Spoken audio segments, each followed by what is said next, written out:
तो स्वागत करता हूं आपका अपने यूट्यूब चैनल पर। आइए आज हम देखेंगे कुछ महत्वपूर्ण प्रश्न जो कि आपके आने वाले टीजीटी वीजीटी आर्ट एग्जाम के लिए बहुत ही सहायक होंगे। तो प्रारंभ करते हैं। पहला प्रश्न आपका है कि पटना के रहने वाले श्याम शर्मा को कला के किस क्षेत्र में योगदान हेतु पद्मश्री 2020 पुरस्कार से सम्मानित किया गया। तो इसका जो सही उत्तर हो जाएगा वो आपका हो जाएगा ग्राफिक कला में सम्मानित किया गया है। ठीक है, ग्राफिक कला के क्षेत्र से संबंधित थे और इन्हें पद्मश्री 2020 पुरस्कार से सम्मानित किया गया। बढ़ते हैं अगले प्रश्न की ओर। निम्न में से किस पुस्तक की रचना स्टेला क्रैमरिस ने किया है। ठीक है, स्टेला क्रैमरिस के द्वारा रचित पुस्तक का नाम क्या है ये बताना है आपको। तो इसका सही उत्तर हो जाएगा वो क्या हो जाएगा, हिंदू मंदिर या इंडियन टेम्पल। ऑप्शन सी इसका राइट आंसर हो जाएगा। बढ़ते हैं अगले प्रश्न की ओर। फादर ऑफ टाइपराइटर किसे कहा जाता है। फादर ऑफ टाइपराइटर या टाइपराइटर का जनक किसे कहा जाता है। तो इसका जो सही उत्तर हो जाएगा वो आपका क्या हो जाएगा, विलियम बर्ट। अगला क्वेश्चन है आपका, टाल्कम पाउडर का उपयोग किया जाता है। किस चीज़ में टाल्कम पाउडर का उपयोग किया जाता है ये आपको बताना है। तो इसका भी सही उत्तर क्या हो जाएगा आपका, लिथोग्राफी में। ऑप्शन बी इसका राइट आंसर हो जाएगा। नेक्स्ट है आपका, गंधार शैली के समकालीन कौन सी शैली थी। गंधार शैली के समकालीन कौन सी शैली थी। तो गंधार शैली आप लोग जानते हैं कि मूर्तिकला से संबंधित है, तो इसके समकालीन आपका मथुरा शैली थी। ऑप्शन सी इसका राइट आंसर हो जाएगा।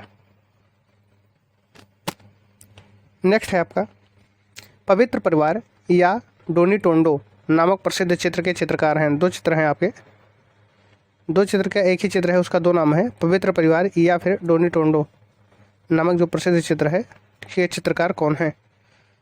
तो इसके जो चित्रकार हैं ये आपके हैं माइकल एंजेलो जी। ऑप्शन सी इसका राइट आंसर हो जाएगा। नेक्स्ट है, संथाल परिवार नामक प्रसिद्ध मूर्ति शिल्प के रचनाकार हैं। संथाल परिवार नामक प्रसिद्ध मूर्ति शिल्प के रचनाकार कौन हैं ये बताना है आपको। तो इसका सही उत्तर क्या हो जाएगा आपका, रामकिंकर बैद जी हैं। ऑप्शन ए इसका राइट आंसर हो जाएगा। बढ़ते हैं अगले प्रश्न की ओर। सारनाथ में स्थित बुद्ध की प्रतिमा किस पत्थर से निर्मित है। आपको बताना है कि सारनाथ में स्थित बुद्ध की प्रतिमा किस पत्थर से निर्मित है। जो उसके सबसे नज़दीकी मिलेगा उसी से निर्मित है। तो सारनाथ के नज़दीक आपको क्या मिलता है, चुनार बलुआ पत्थर मिलता है। और आपका ये जो बुद्ध की प्रतिमा बनाई गई है वो चुनार बलुआ पत्थर से ही बनाई गई है। तो ऑप्शन सी इसका राइट आंसर हो जाएगा। नेक्स्ट है, बागेश्वरी शिल्प प्रबंधावली किस कलाकार की प्रसिद्ध कृति है। बागेश्वरी शिल्प प्रबंधावली आपको बताना है कि ये किस कलाकार की कृति है। तो ये है आपका अवनींद्रनाथ टैगोर जी का। ऑप्शन ए इसका राइट आंसर हो जाएगा। नेक्स्ट है, यक्का यदागिरी राव हैं चित्रकार। आपको बताना है कि क्या है ये चित्रकार, फोटोग्राफर, मूर्तिकार या फिर कला इतिहासकार। यक्का यदागिरी राव, तो ये आपके हैं मूर्तिकार हैं। ऑप्शन सी इसका राइट आंसर हो जाएगा। नेक्स्ट है, लिटिल 14 ईयर ओल्ड डांसर नामक कृति किस कलाकार की है। लिटिल 14 ईयर ओल्ड डांसर नामक जो कृति है वो किस कलाकार की है। तो ये आपकी देगा की कृति है। ऑप्शन ए इसका राइट आंसर हो जाएगा। नेक्स्ट है, कला एक अभिव्यक्ति है या कथन किस विद्वान का है। ठीक है, एक बार वाक्य को देख लेते हैं फिर से। कला एक अभिव्यक्ति है या कथन किस विद्वान का है। तो ये आपका रस्किन का कथन है। ऑप्शन बी इसका राइट आंसर हो जाएगा। नेक्स्ट है, भारत में प्रथम कला महाविद्यालय किस राज्य में खोला गया था। भारत में प्रथम कला महाविद्यालय जो खोला गया था वो किस राज्य में खोला गया था। तो मद्रास में खोला गया था। ऑप्शन ए इसका राइट आंसर हो जाएगा। नेक्स्ट है, निम्न में से वह कौन सा स्थान है जो कांच पर चित्रकारी के लिए प्रसिद्ध है। कांच पर चित्रकारी के लिए प्रसिद्ध स्थान कौन सा है आपका। तो वो आपका तंजौर है। ऑप्शन ए इसका राइट आंसर हो जाएगा। नेक्स्ट है, प्रसिद्ध पुस्तक confession of N advertising man 1963 के रचनाकार हैं। ठीक है, पुस्तक का नाम क्या है, confession of N advertising man. तो इसके जो रचनाकार हैं वो कौन है। तो वो हैं आपके डेविड ओगलवी। इन्हें विज्ञापन का पितामह भी कहा जाता है। बढ़ते हैं अगले प्रश्न की ओर। The Agony and the Ecstasy 1965 नामक फिल्म किस प्रसिद्ध मूर्तिकार के जीवन पर आधारित है। क्या है फिल्म का नाम, the Agony and the ecstasy, जो 1965 में बनाई गई है। उस फिल्म को किस प्रसिद्ध मूर्तिकार के जीवन पर बनाया गया है। तो ये बनाया गया है आपका माइकल एंजेलो के। ऑप्शन सी इसका राइट आंसर हो जाएगा। नेक्स्ट है, जख्म नामक कृति के रचनाकार हैं। जख्म कभी कभी यहाँ पर डाउट्स पूछ लिया जाता है कि इस जख्म जो कृति है वो किसने बनाई है, तो ये इसके जो निर्माणकर्ता हैं वो कौन है, सोमनाथ होर जी हैं। ऑप्शन ए इसका राइट आंसर हो जाएगा।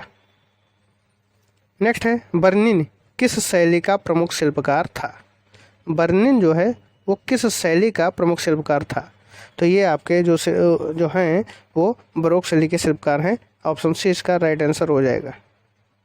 नेक्स्ट है, फेज अल्टरनेटिव लाइन का उपयोग किसके लिए है। फेज अल्टरनेटिव लाइन का जो उपयोग है वो किसके लिए है, तो ये आपका टीवी पर सूचना प्रसारण हेतु तो प्रयोग किया जाता है। फेज अल्टरनेटिव लाइन, ठीक है। बढ़ते हैं अगले प्रश्न की ओर। डिवाइन कॉमेडी 14वीं शताब्दी के लेखक कौन हैं, तो ये जो है डिवाइन कॉमेडी के लेखक कौन है आपके, तो ये आपके दांते जी हैं। ऑप्शन डी इसका राइट आंसर हो जाएगा। नेक्स्ट है, लिबिडो थ्योरी किसके द्वारा दी गई। लिबिडो थ्योरी जो है वो किसके द्वारा दी गई थी, तो ये दी गई थी सिगमंड फ्रायड के द्वारा।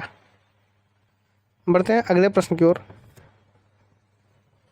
निम्न में से एक प्रसिद्ध ग्राफिक कलाकार हैं, तो कौन से कलाकार हैं जो ग्राफिक कलाकार हैं, तो वो आपके हैं कमल कृष्ण जी भी और अनुपम सूद जी भी। तो अगर देखें तो विकल्प आपका डी सही हो जाएगा, ए और सी दोनों।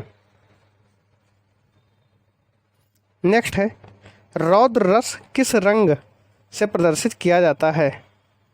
रौद्र रस जो है वो किस रंग से प्रदर्शित किया जाता है, तो वो आपका लाल रंग से प्रदर्शित किया जाता है। ऑप्शन ए इसका राइट आंसर हो जाएगा। रौद्र रस जो है वो लाल रंग से प्रदर्शित किया जाता है। बढ़ते हैं अगले प्रश्न की ओर। के हेब्बर के रेखा चित्र किस शैली पर आधारित हैं। के हेब्बर के जो रेखा चित्र हैं वो आधारित हैं लोक शैली पर। ऑप्शन ए इसका राइट आंसर हो जाएगा। जो के हेब्बर के रेखा चित्र हैं वो लोक शैली पर आधारित हैं। ऑप्शन ए इसका राइट आंसर हो जाएगा। बढ़ते हैं अगले प्रश्न की ओर। प्रसिद्ध चित्र अंतिम भोज लास्ट सपर किस पाश्चात्य कलाकार की कृति है, तो ये जो है आपका अंतिम भोज जो है वो लियोनार्डो दा विंची की कृति है। ऑप्शन बी इसका क्या हो जाएगा, राइट आंसर हो जाएगा। बढ़ते हैं अगले प्रश्न की ओर। प्री प्रेस तकनीक का संबंध किससे है। प्री प्रेस जो तकनीक है वो किस चीज़ से संबंधित है, तो ये आपका संबंधित है मुद्रण से। ऑप्शन सी इसका राइट आंसर हो जाएगा। नेक्स्ट है, 6वीं शताब्दी में मथुरा के एक महान शिल्पकार थे, ठीक है। 6वीं शताब्दी में मथुरा के महान शिल्पकार थे, उनका नाम क्या है, तो है यशोदत्त। ऑप्शन ए इसका राइट आंसर हो जाएगा। यशोदत्त जो है वो 6वीं शताब्दी में मथुरा के एक महान शिल्पकार थे। बढ़ते हैं अगले प्रश्न की ओर। भारतीय फिल्म एंड टेलीविज़न संस्थान की स्थापना कहाँ पर हुई थी। भारतीय फिल्म एंड टेलीविज़न संस्थान जो है उसकी स्थापना हुई थी पुणे में। ऑप्शन डी इसका राइट आंसर है। नेक्स्ट है, टेलीविज़न के स्क्रीन का अनुपात निम्न में से होता है, तो टेलीविज़न के स्क्रीन का अनुपात होता है वो क्या होता है, 4:3 होता है। ऑप्शन ए इसका राइट आंसर हो जाएगा। टेलीविज़न का जो स्क्रीन होता है वो 4:3 के अनुपात में होता है। बढ़ते हैं अगले प्रश्न की ओर। राष्ट्रीय आधुनिक कला संग्रहालय 1954 में जिसकी स्थापना हुई थी कहाँ स्थित है, तो राष्ट्रीय आधुनिक कला संग्रहालय जो है वो नई दिल्ली में स्थित है। ऑप्शन ए इसका राइट आंसर हो जाएगा।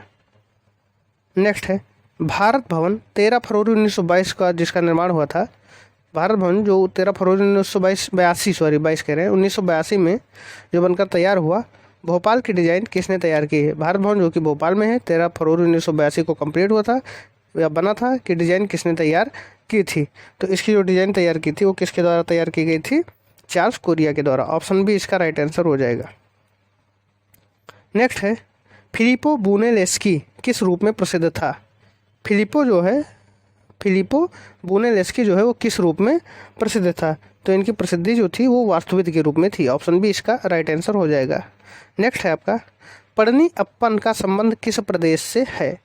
पढ़नी अप्पन जो है उसका संबंध किस प्रदेश से है, तो ये आपका चेन्नई से संबंधित है। ऑप्शन सी इसका राइट आंसर हो जाएगा। बढ़ते हैं अगले प्रश्न की ओर, और आज का अंतिम प्रश्न है, the ideals of the east किस कलाकार की प्रसिद्ध पुस्तक है। The ideals of the east जो कि 1903 में लिखी गई किस कलाकार की प्रसिद्ध पुस्तक है, तो ये जो पुस्तक है आपका वो है काकुजो ओकाकुरा का, यानी ऑप्शन डी इसका राइट आंसर हो जाएगा। काकुजो ओकाकुरा की किताब क्या है, the ideals of the east, जो कि 1903 में लिखी गई थी। तो इस वीडियो में बस इतना ही, मिलते हैं अगले वीडियो में, तब तक के लिए धन्यवाद।